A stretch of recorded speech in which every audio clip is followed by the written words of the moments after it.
Да.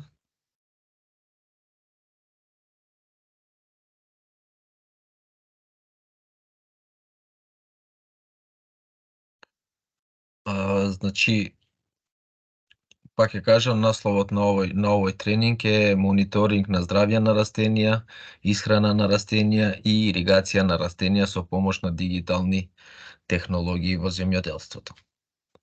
Марио, кратко само се гледа цел PowerPoint, ситни се букви, ако може presentation mode или така нешто. Вака, добро е. Супер. Фала, Дарко. Првен ќе започнеме со прашањето зошто дигитализација на фарми. Од проста причина зошто дигитализација на фармите овозможува да се промени целиот земјоделски систем на 4 начина. Односно, да имаме подобрување на ефикасност, каде што земјоделците можат да ги оптимизираат своите ресурси што ги употребуваат, да намалат земјоделски инпути како што се вода, ѓубрива, работна снага, додека покрај сите овие заштеди да го максимизираат својот растителен принос. Втората ставка зошто е потребно дигитализација на фарми е самата зголемена продуктивност на земјоделските површини.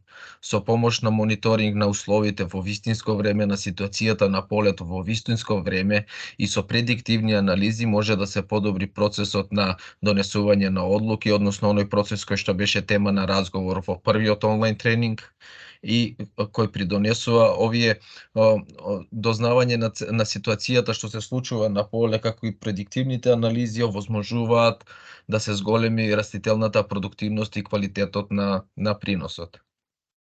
Третата ставка која што е како темелник за тоа зошто да се употребува дигитализација на фарми е одржливост. Со оптимизација на ресурсите кои што се употребуваат и намалување на отпадокот или вишокот на материи кои што би можеле да се употребат во конвенционалното земјоделство, дигиталното земјоделство придонесува на многу производството на храна да биде на многу по-одржлив начин преку потреба на одржливи пракси во земјоделството, кои што на крај се круцијални во напорите за справување со климатските промени, со штетите кои се предизвикани од климатските промени, како и да се осигураме дека имаме здрава и безбедна храна.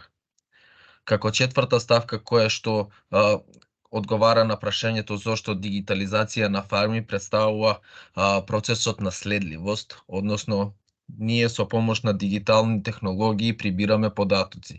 Сите овие податоци подоцна можат да бидат искористени во синџирот во земјоделскиот синџир на храна, односно од трпеза до маса, целиот тој процес и сите тие податоци кои што му се потребни на крајниот потрошувач, односно да види како оваа храна е произведена, токму дигиталните технологии овозможуваат да се зголеми транспарентноста и да додадат до зголемување на мерките кои што се однесуваат на квалитетот и безбедноста на храна.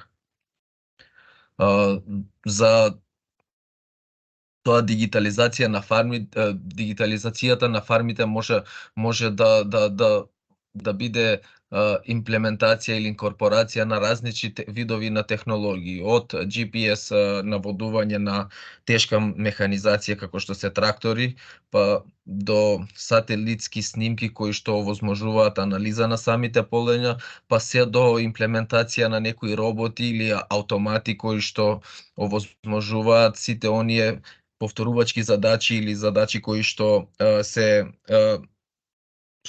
изискуваат големо ниво на работна снага да бидат заменети со роботи или пак со некои автоматизирани машини.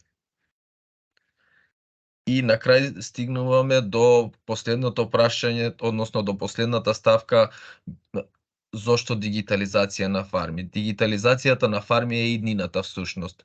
Сите оние што нема да пристапат кон дигитализација на самата фарма, може да бидат подоцна занемарени од страна на производителите на земјоделска опрема, бидејќи целиот фокус се однесува кон тоа да употребуваме повеќе видови на сензори кои што можат да генерираат податоци и да имплементираме модели и софтвери кои што ги преработуваат тие податоци. Како се создава дигитален податок? Во дигиталното земјоделство најчесто ги делиме податоците на 3 нивоа. Првото ниво е површинското ниво, каде што прибираме податоци од површината, односно од самото место каде што се наоѓаат растенијата. Подоцна имаме второ ниво, тоа е ареално ниво или воздушно ниво, каде што тука на помош ни доаѓаат разни видови на дронови и нивни камери кои што ни овозможуваат да имаме поголем увид на ситуацијата на полето.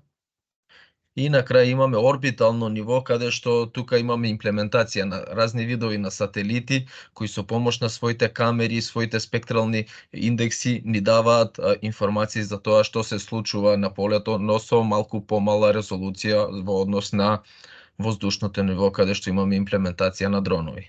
На десната страна од овој слайд можете да видите како интерконекцијата помеѓу сите овие технологии кои што можат да бидат имплементирани на само едно земјоделско стопанство, односно можеме да видиме сензори кои што се вградени во самата непосредна близина на растенијата, кои што мерат влажност на почва или некои други параметри. Подоцна имаме дронови кои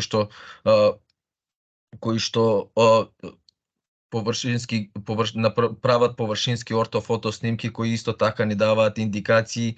Имаме GPS системи, базни системи кои што вршат корекција на движењето на тракторите и даваат праволинија или било каква линија која што е одредена од земјоделецот за да ја обработи или да насе или некоја друга операција да ја изврши на самото поле. И на крај имаме и сателити кои што исто така ни овозможуваат поголем увид на податоци. Создавање на дата од површинско ниво, значи податоците кои што се создаваат од површинско ниво се најчесто податоци кои што се добиени од една метеоролошка станица. Покрај метеоролошка станица, тука имаме и разни видови на сензори за во почва, кои што исто така мерат одредени параметри, како и дополнителни IoT сензори кои што може да ни мерат дебелина на дрво, може да мерат електроспроводливост и така натаму. Една метеоролошка станица е создадена, може да биде создадена од повеќе сензори, односно најконвенционална метеоролошка станица е создадена од сензор за мерење на влажност и температура на воздух. Потоа имаме сензор за влажност на лист, кој што ги мери времетраењето на влажноста на капките кои што може да бидат задржани на листот во одредена временска ситуација.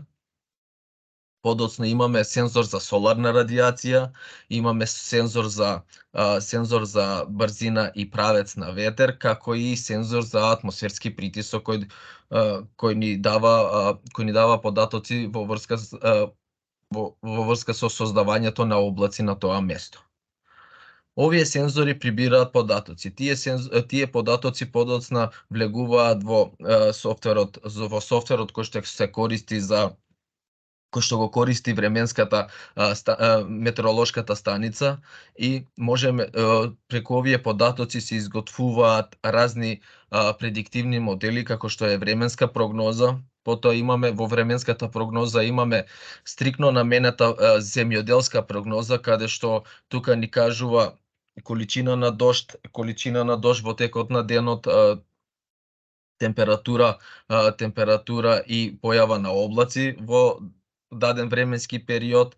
Имаме спреј виндоу, односно рамка за прскање, кога е најсоодветно да се прска и во кој дел од денот да се прска, како и евапотранспирацијски информации кои што ни овозможуваат да видиме дали растението или почвата ќе има недостаток на вода или ќе имаме зголемено количество на вода, па со тоа да го реорганизираме нашиот процес на иригација.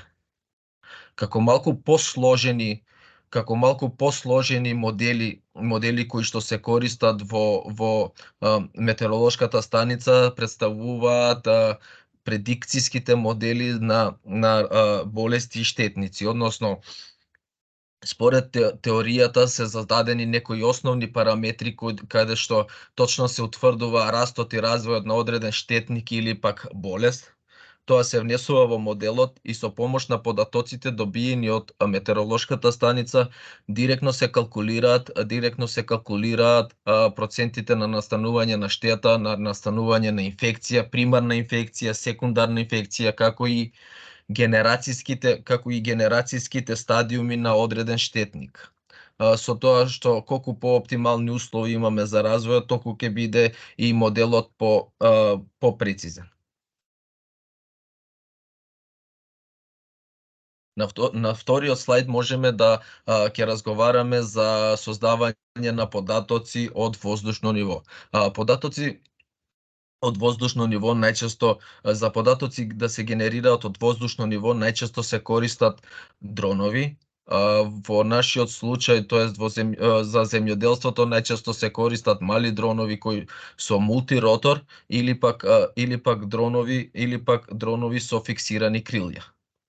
И двата типа на дрона имаат своја апликација во земјоделството, но на пример дроновите со мултиротори се постабилни на временски неприлики или на поголема брзина на ветер и најчесто се користат за посензитивни операции како што е создавање на ортофото снимка, која што ќе ви објаснам што значи за после објаснувањето за дроновите. Значи мултироторот претставува постабилен систем на дрон кој што возможува снимање со повисока резолуција, додека дроновите со фиксирани крилја, како што можете да видите на втората слика, е дрон кој се користи за поминување на поголема далечина, на покривање на поголема површина. Ортофото снимките, односно сликата која што е прикажана на левата страна од презентацијата, ова слика на пример е создадена од 120 засебни слики кои што со помош на GPS податоци, секоја посебна снимка си има своје GPS информации и секоја снимка се преклапа со другата снимка за 80%. Со помош на овој начин на создавање на снимки и со помош на софтвер за процесирање на слики, овие 120 слики се соединуваат во една и со помош на GPS информациите тие се координираат и се поклапаат за да добиеме една единствена снимка со висока резолуција. Ова всушност овозможува да вршиме мониторинг на многу поголеми количини на земјоделски површини, каде што е невозможно да се изврши со помош на човек или со обична конвенционално набљудување на земјоделските површини.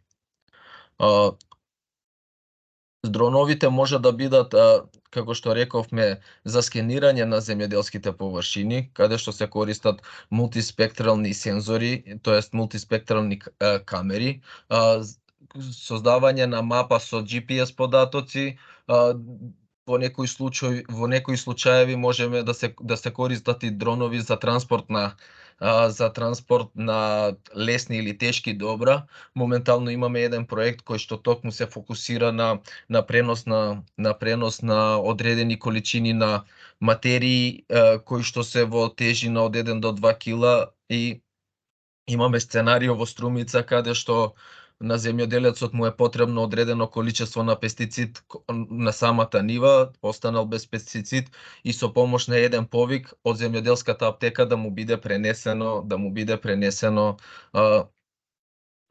пренесен пестицидот директно на поле во рекорден временски период, каде што тоа не би можело да се заврши при конвенционален начин на работа.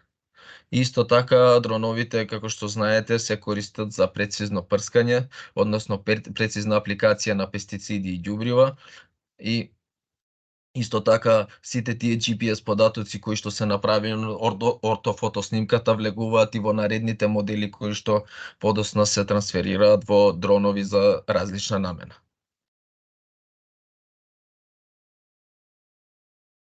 Создавање на податоци како трето ниво е орбиталното ниво. Всушност, со помош на Коперникус програмата која што е создадена од страна на Европската Унија, имаме два типа на сателити, Sentinel-1 и Sentinel-2, кои што имаат специфична намена за мониторирање на земјоделски површини. Овие дронови на 3 до 4 дена орбитираат на површината на земјината површина и овозможуваат пренос на податоци кои што се круцијални во земјоделството. Овие сателити ни даваат резолуција од 10 метри на 10 метри, каде што оваа резолуција е повеќе корисна во големите, каде што имаме големи површини на житарици, ни даваат доволно релевантни податоци за тоа да можеме да бидат вклучени во процесот на донесување на одлуки. И покрај нормалната снимка која што се гледа со видливиот спектар, односно со употреба на црвена, зелена и плава боја, постојат и така наречени спектрални индекси, кои што спектралните индекси се комбинација на спектрална рефлексија на две или повеќе бранови дужини кои што можат да даваат податоци и кои што не се видливи со голо око, но се од круцијална важност за произведувачот.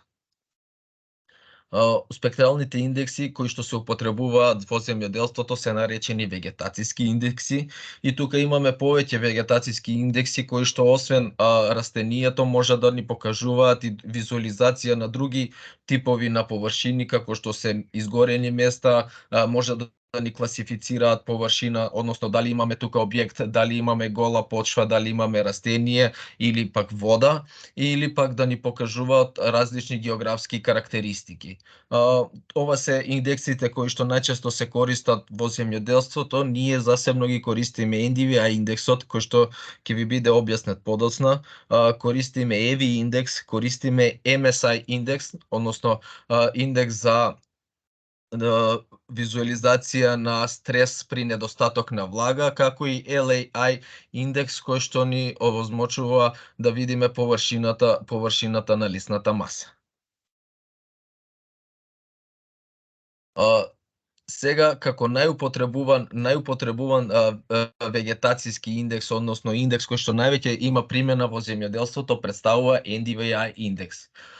NDVI индексот ја мери здравата зелената вегетација која што е на полето, односно со помош на NDVI индексот можеме да видиме кои растенија ни се со здрава зелена боја, односно кои растенија имаат висока фотосинтетска активност и кои растенија се заболени и имаат ниска фотосинтетска активност.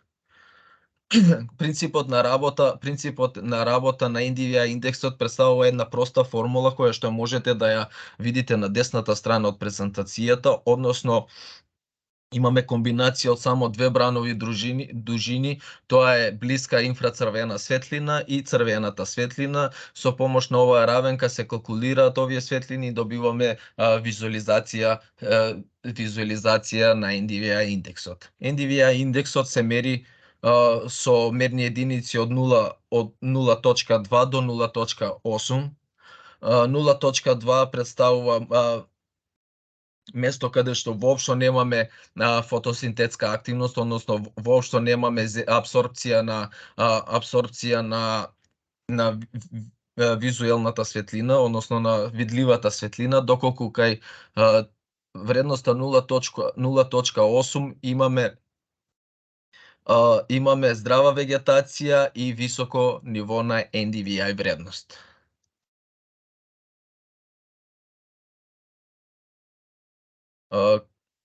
Откога ги објаснивме овие принципи за тоа како едно дигитално земјоделство може да се имплементира, односно кои се видови на податоци со кои располагаме при имплементација на принципите на дигиталното земјоделство, ќе започнеме со еден темел кој што ни овозможува подоцна да создаваме стратегии при целото управување на земјоделските култури. Како базична информација, односно како почетна информација во целиот овој процес на мониторинг на растенијата представува детекција на жешки точки, така наречени жешки точки, односно точки кои што прикажуваат одредени аномалии кои што подоцна индицираат дали тоа ќе биде болест, дали ќе биде недостаток на хранливи материи или пак некоја штета направена од штетник. Ова ни е само како индикација за тоа дека нешто се случува на самото поле. За да се детектираат жешките точки или да се детектираат аномалиите кои што може да се случат на полето, користиме повеќе технологии, односно користиме технологии за визуализација, тоа се дронските снимки и сателитските снимки, кои подоцна во комбинација со сензори од површинското ниво, односно сензори за тоа што се случува во почвата или пак во климата, ни даваат одредени информации и насоки со тоа како да се справиме со проблемот кој што е настанат. Овој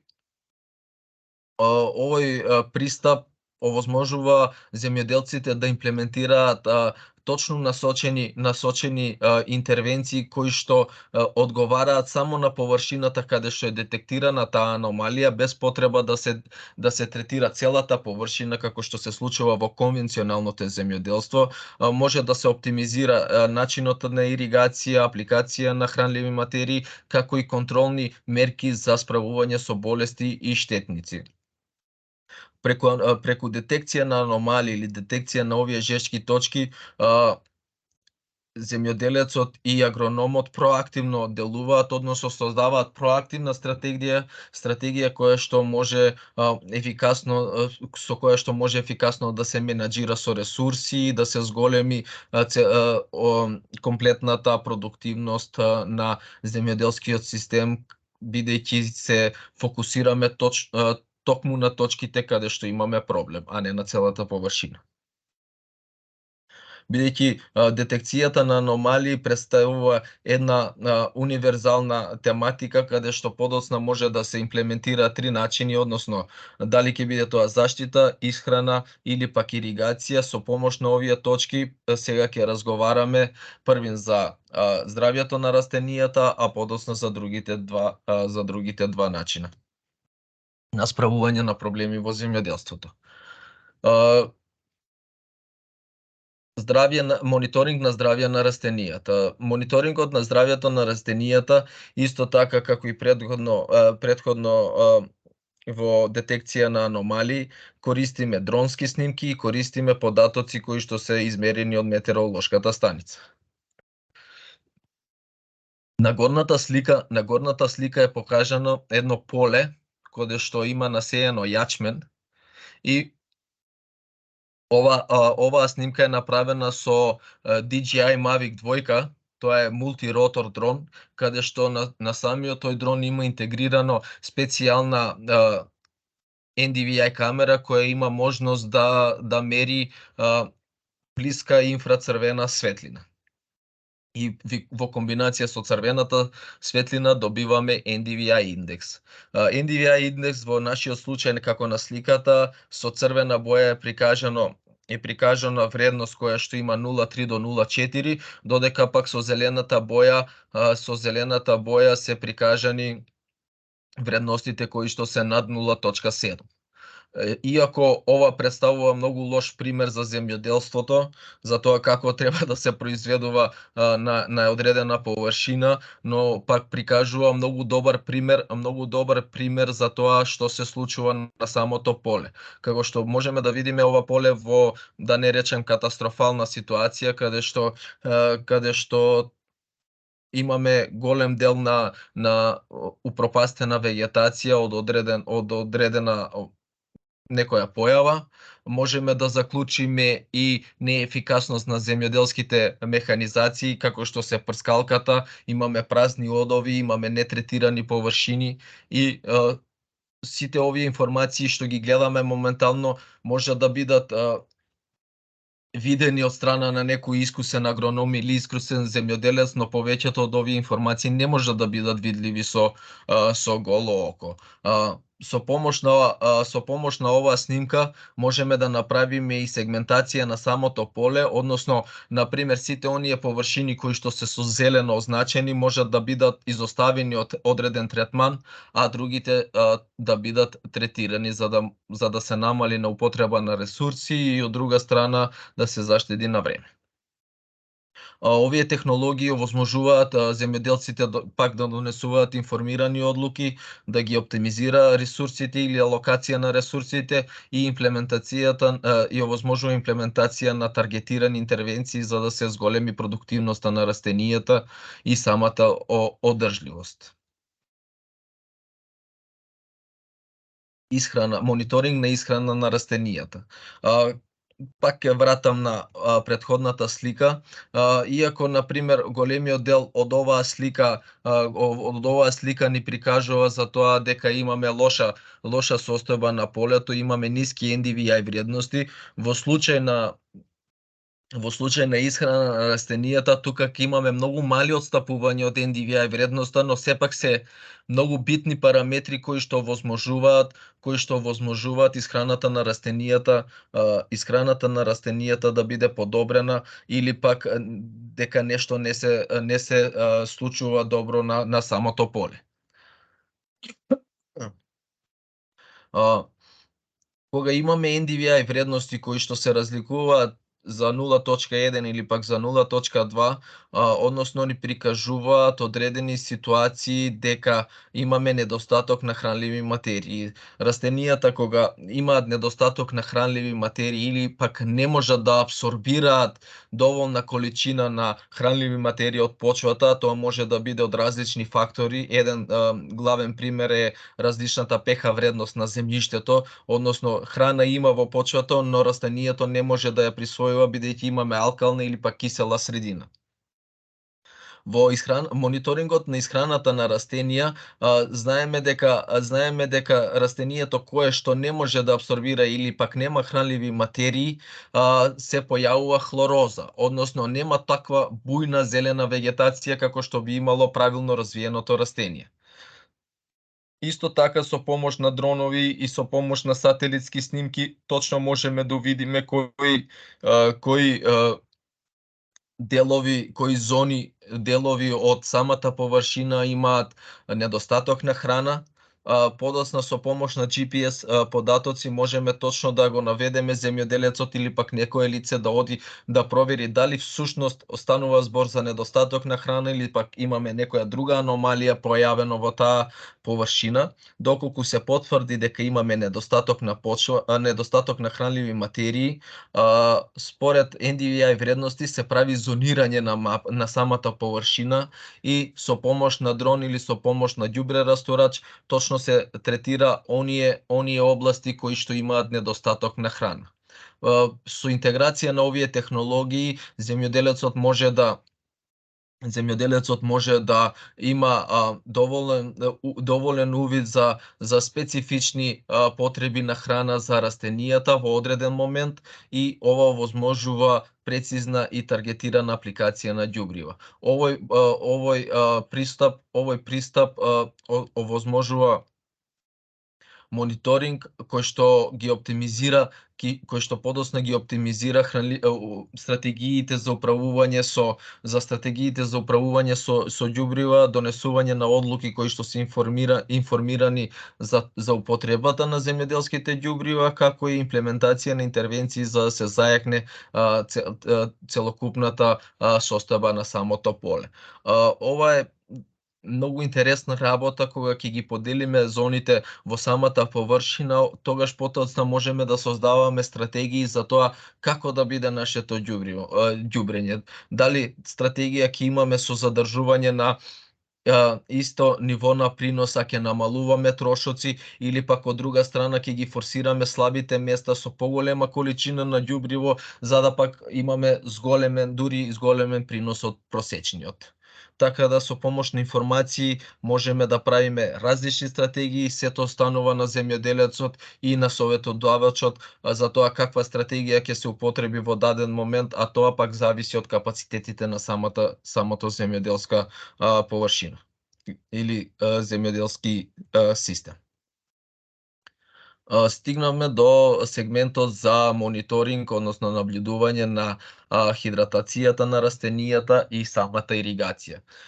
Како основа и за сите други претходни начини на мониторинг, пак тука имаме употреба на дронови, сателитски снимки и метеоролошки податоци кои што со помош на дронските податоци добиваме снимка за NDVI, можеме да добиеме снимка и од MSCI кој што ни дава индекс за стрес при недостаток на влага на растенијата, во комбинација со метеоролошките параметри кои што се добиене за одреден временски период од времето кога растението е поставено на самата површина, значи тогаш во комбинација со овие параметри и моделите за евапотранспирација, ние точно можеме да одредиме колкава количина на вода е употребена, колкава количина на вода е потребна за одреден временски период за да му овозможиме на растението правилен раст и развој. Исто така, од особено значење и манипулацијата со количината на вода која што му е дадена на растението, особено се имплементира во лозарството, каде што намерно се индуцира позитивен воден стрес, односно се индуцира недостаток на вода во завршните стадиуми од развојот на виновата лоза, каде што при недостаток на вода самото растение е при стрес и стравува дека ќе има суша, односно период на суша, и со тоа природно го индуцираме згуснувањето на водата во самото растение, кое што подоцна произлегува и со поголемо производство на ниво на шеќери во грозјето. Ова ни дава поголем квалитет на виното и на ракијата која што се произведува и Исто е од особено значење за сите оние винари кои што мора да го запазат квалитетот на своето вино. Со помош на сателитски снимки целовремено можеме да мониторираме за тоа за функционалноста на иригацијскиот систем, односно дали при големи површини имаме иригацијски системи кои што се сочинуваат од неколку области.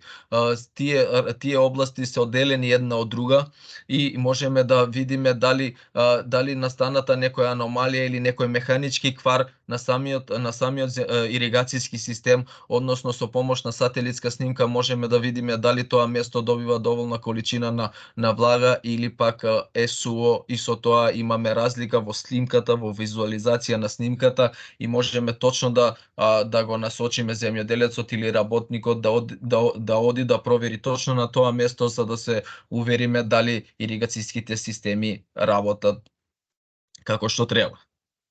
Тука имаме заштеда и на електрична енергија преку внесување, односно преку работа на системот за иригација, односно за пумпата и за иригација која што во точно одредено време ќе работи и нема да работи повеќе или помалку, и имаме заштеда на вода каде што аплицираме онолку вода колку што му е потребно на растението во тој даден момент.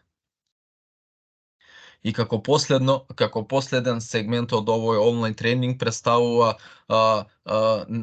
фертиригација, процесот на фертиригација, односно најчесто овој систем се користи во затворени услови, но може да бидат и на отворено производство, каде што воедно имаме и ѓубрење и иригација на растенијата.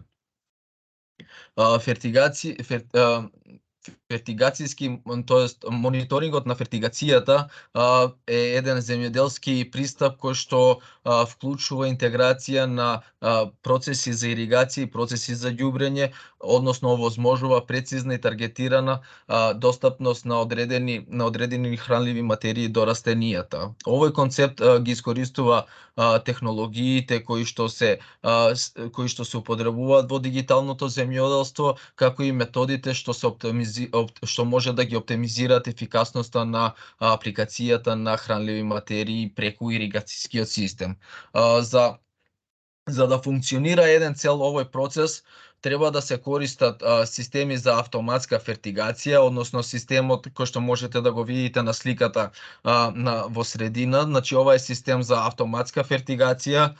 Треба да имаме сензори, почвени сензори и сензори во воздухот, кои што ни овозможуваат овие параметри кои што ни се добиени од средината каде што растенијето живее да бидат интегрирани во моделот кој што ќе биде наменет за формулација на хранливите материи кои што ќе бидат испуштени преку автоматскиот систем, како што е на сликата, и настанува корелација со потребите на растенијето и со вистинските услови на полето, и преку ова можеме точно да направиме еден автоматизиран систем каде што растенијата истовремено добиваат точна количина на хранливи материи и точна количина на вода кои што им е потреба во точно даден момент.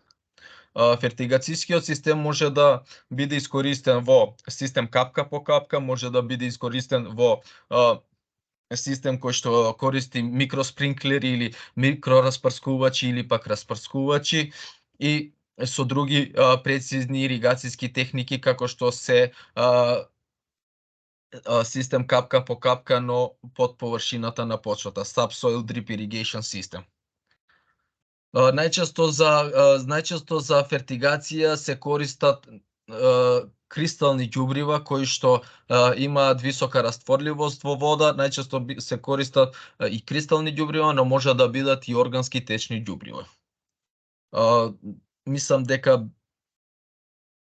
ова презентација заврши. Би сакал да ви се заблагодарам уште еднаш на вашето присуство. Се надевав дека бев јасен, и доколку имате прашања, слободно може да ме прашате.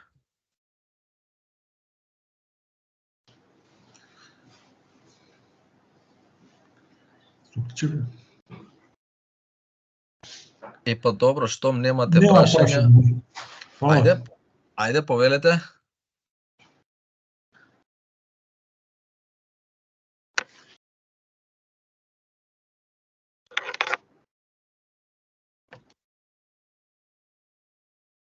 Нема прашање. Добро.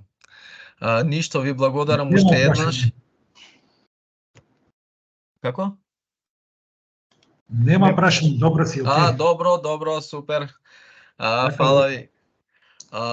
Ви благодарам уште еднаш. Ова беше вториот тренинг кој што е одржан во рамките на проектот Дигитализација на фарми во Западен Балкан. Ќе имаме уште неколку тренинзи кои што ќе бидат дел од оваа серија на тренинзи, каде што ќе ги разработуваме концептите на дигиталното земјоделство. Кај сите фармери кои што се вклучени во овој проект се направени почвени анализи, добиени се резултатите, така да во следниот период ќе добиете тренинг материјал, едукативен материјал кој што беше направен врз основа на овие презентации кои што ги користиме, како информации за состојбата на вашите почвени, на вашите земјоделски површини, преку создавање на репорти, на извештаи кои што визуелно имаат прикажано распределивоста на хранливите материи во хранливите материи на самата површина. Ви благодарам. Имајте убав викенд. Пријатно.